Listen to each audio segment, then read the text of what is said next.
How can a revelation of the goodness and the glory and the holiness of God help us during very turbulent times? Yesterday we looked at Exodus chapter 3. Moses saw a glimpse of God in the burning bush that was not consumed, and we noticed in the text that it said that Moses was afraid.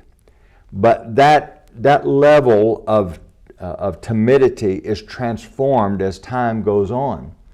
And we come to Exodus 33, and he has delivered the children of Israel out of the bondage of Egypt, and he's on Mount Sinai.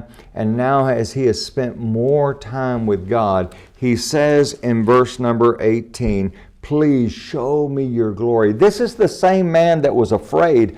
Now he's saying, I want to see more of you. I want to know more about you. Now this is what's amazing to me, is because this tells me that we too can have a revelation of God. Now notice in verse number 19, this is God speaking. Then he said, "I will make all my goodness pass before you."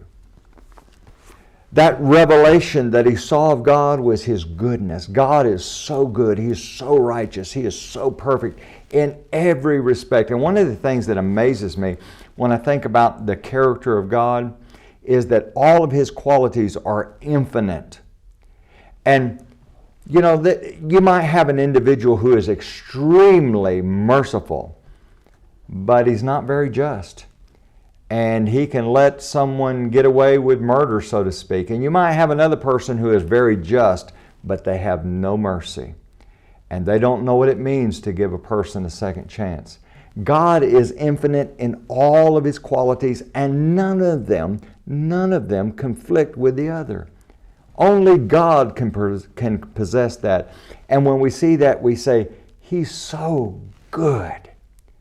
And as we begin to catch a glimpse of that holiness in the midst of turbulent times, we realize we serve a God who's not off on vacation somewhere. We serve a God who is not unconcerned about our trials and our problems and our struggles and our pain, but we serve a God who is ultimately good, a God who's going to see that ultimately kingdom purposes are accomplished, and that one day, if we strive to be faithful to him, we'll have a home with him in eternity. Join us again tomorrow for your Daily 180.